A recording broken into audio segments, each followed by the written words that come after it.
Hey everyone, it's Jordan here with Arrows Forward, and today's episode we're going to be handling grace. And we're going to be looking at grace through the eyes of Joseph, one of the patriarchs in the Old Testament. In Genesis 44 and 45 is where we're going to pick up Joseph's story. But we'll go back and we'll give a little backstory on who Joseph is. Joseph grew up and he was the favorite son of Jacob, who is Israel, the patriarch, the forefather who the 12 tribes are going to descend from. But Joseph is going to be the youngest at this point in time in his life, and he's going to be the favorite. Now, his father's going to give him a multicolored coat that's going to signify this favoritism and this bias that Jacob has towards his son Joseph. And the brothers, his elder brothers, are going to be resentful of Joseph's status in the eyes of their father. Now, this resentment is going to build, and it's going to become bitterness, and it's going to become callousness, and it's going to culminate in their betrayal of Joseph. They're going to kidnap him, they're going to sell him into slavery, and they're going to do away and wipe their hands clean of him.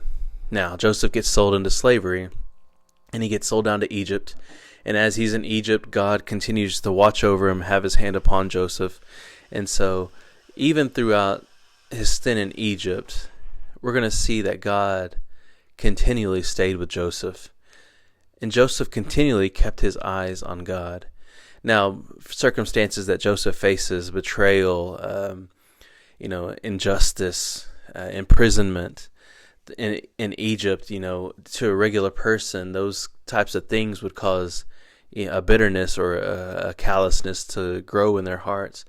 Because whenever bad things happen to us, we always want to question. We always want to say, why me? Or we let those doubts or we let those questions, fester and continue to build. And then it creates this hardness around our heart. We get bitter over life's disappointments. We get angry over life's circumstances, especially when we can't make any sense of it. The things that Joseph faced in his life, they were unfair. They weren't warranted. He didn't deserve any of the things that happened to him. It was the emotions, it was the decisions of others that caused Joseph this pain. And so living a life of uncertainty, Joseph had one thing that he did, and that was continually kept his eyes on God. And it's a stark example of our life now. There's things that happen in this life that don't make sense to us. There's bad things that happen. There's bad things that pop up. We look around, we see bad things happen to good people all the time. And we try to make sense of suffering or hardships or storms. And we try to, understand it or try to comprehend it. And we can all the time. But something that happens in Joseph's life that seems so unfair and unjust would lead to 4 and 45. And that word again, grace. It's going to all lead and culminate to grace. And we'll see why. So Joseph rises through the ranks, even in spite of the roller coaster that he's been on. God has given him a gift to interpret dreams, and he is able to interpret Pharaoh's dreams in Egypt. And as he interprets them, Pharaoh thinks highly of Joseph. He finds favor in Pharaoh's eyes, and he's given second in command. He's put in charge. All authority over Egypt runs through him now. He's second only to Pharaoh. And so these visions these dreams that Pharaoh had were about abundance and about famine. One dream was going to had to do with 7 years of abundance. They were going to have plenty to have in their lands, and it would be immediately followed by 7 years of famine. So in the 7 years of famine, it hits Egypt and it hits the surrounding world, and the people are looking to Egypt now as the place to go for sustenance, the place to go for supplication, the place to go for their needs, because Egypt was ahead of the curve by preparing all of this during the 7 years of abundance, and it was all orchestrated by Joseph. And so Joseph has been put in charge of the food stores, and so this brings familiar people back into Joseph's life, a reunion of sorts, and back in his homeland, his people, his family, they're having the famine going on. They're having food shortage.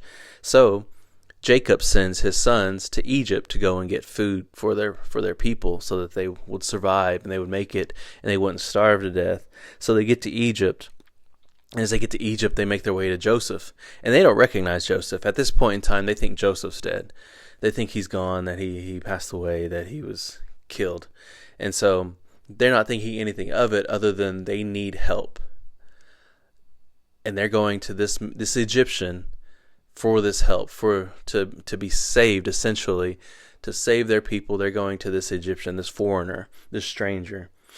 And so Joseph sees them, and Joseph recognizes them. And just imagine you coming face to face with the people that wronged you. I'm sure you could probably picture people in your past that have wronged you. And so Joseph's being faced with these people. The first time he's seen them since he was sold into slavery. The first time he's seen them since he was betrayed by them. Man, imagine those feelings that he's going through. It's overwhelming for Joseph. Joseph gets a hold of himself, and he entreats of them and inquires of them information.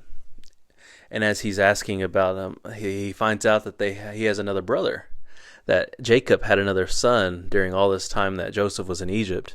And this new son, Benjamin, is now the favorite son, the treasured son of Jacob. And so Joseph's asking for them to bring this favorite son in, to bring him here. And so the brothers oblige, and because, what else are they going to do? They're literally at this Egyptian authorities' mercy. So they bring Benjamin to the court. They bring him to Joseph, and Joseph has a feast prepared for them. And in this feast, he's gauging, his brothers. He's looking at Benjamin. He's thinking about, again, the situation, the circumstances that have led them all to this moment. And so he decides to test them in this way. He takes his cup, his personal cup, his silver cup, and he places it in Benjamin's bag. And so as he does this unknowingly to the brothers. And so after the feast, he gives them their food, and they're on their way. And then he sends his servants to track them down. And as they are wondering why these servants are there now, ambushing them, essentially, they're trying to figure out what's the cause of all this. And they find out that Joseph is accusing one of them of having his personal cup. And come to find out, they find it in Benjamin's satchel. Now imagine that. The treasured son, again, is now in danger. In their eyes, they are now having to witness another younger brother in danger. Joseph accuses Benjamin of stealing his cup after he had been a suitable and hospitable guest and a host to them, as he welcomed them into his palace, as they had welcomed him to his dinner table, as he prepared this huge feast. And he's accusing them of betraying them and lying and stealing from them. And so again, Benjamin, being innocent, is having to face this injustice essentially in his life now. And the brothers are now having to scramble to figure out a solution to this problem, this unfairness that is happening to them, this unforeseen circumstance that's hitting them. And so Joseph's going to throw Benjamin in jail, and he's going to be punished. And the brothers, one by one, are saying, take me instead, take me instead. One by one, they're coming to the defense of Benjamin and saying, we'll take his place, we'll take his place. And another says, we'll take his place. And Joseph is just astonished at their change of attitude, their change. Why would they protect this youngest brother when they sold off the previous one? Why would they have a change of heart? And then he asked them of that. He asked them the reason behind this. And they said that their father will surely perish if he loses another son. They couldn't stand to see their father in so much pain because of the loss of the previous son, Joseph. And he sees their remorse, and he sees their guilt, and he sees the change that guilt and that remorse has brought to him. And he's overwhelmed. Emotionally, he's overwhelmed because all of this is hitting him. Now, most people, when they're faced with situations like this, we'd be in a similar situation. We'd be in a similar mindset. You see, all this emotion is hitting him at once. Joseph has been harboring this his entire life. All the things that he's went through is because of his brother's decision. But now he's faced with them again, and he's seeing that there's been a change. There's been a change in them. The remorse has brought a change. The guilt, the shame has brought a change. And so now at this point, they're willing to give their own lives for the sake of their brother on behalf of their father, because they don't want to see the pain that it's going to cause the father. And so Joseph's overwhelmed emotionally, and he tells everybody to leave. And as they leave, he starts weeping and mourning, and he's crying loudly, and the people outside the building are hearing this. And here is this Egyptian authority figure, and he's weeping. And it's not just some small cry, it's a huge mourning that's taking place. And at last he reveals himself to his brothers. And imagine their astonishment at seeing this brother who they thought was dead because of their actions is alive. Now Joseph, again, he had this situation where he could have taken their very lives because he had the power. He could have turned them away and made them starve. He could have done anything he wanted to repay the damage that they had caused him. But at this moment of remorse that he sees on his brothers' faces and their attitudes and the change in their actions and the knowledge that his father is still alive, it all leads to this moment of grace. Grace. Unwarranted, undeserved grace. Joseph, again, he spent his whole life facing these challenges, but never wavering in his faith. So lesson after lesson that he learned, challenge after challenge that was thrown his way, mountain after mountain of just pain, never wavered his faith in God. And it's because of these lessons, a lifetime of lessons of learning to be faithful to God in spite of the circumstances, knowing that just because you're on the valley one day doesn't mean that God won't bring you to the mountaintop another day. A lifetime of knowing who his God is led him to this decision where he's going to not only provide for his family, his brothers who had betrayed him, but forgive them, to redeem them, to save them essentially by bringing them and their families. And he tells them to go and get my father and go and get your families and come down and live here in Goshen. And so his father and Joseph, they're reunited, and this family is saved, and it's all just coming together in a beautiful example, a beautiful picture of grace.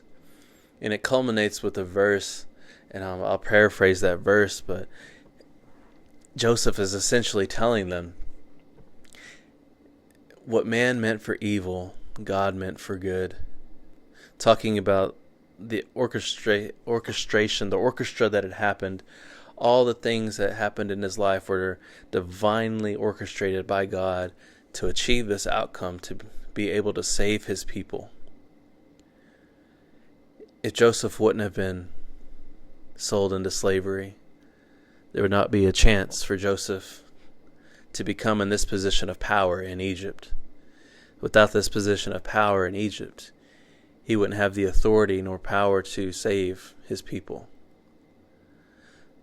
But again, Joseph, understanding who his God is, saw God at work through all the muck and the mire, through all the misfortune and injustice and cruelty, saw God working behind the scenes and knowing that a great plan was in store and in motion. And that grace that Joseph gave to his brothers is grace that God himself has given to us. We have made so many mistakes in this life. We have made so many wrongs and bad decisions. Our hands are red with sin. But God in his goodness gave us grace. Grace. Now the lesson we take is, what do we do with this grace?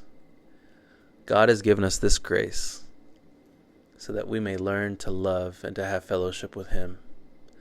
So that we may love like he loves us. So that we can forgive as he has forgiven us. So that we can continue on and fellowship and communion with God.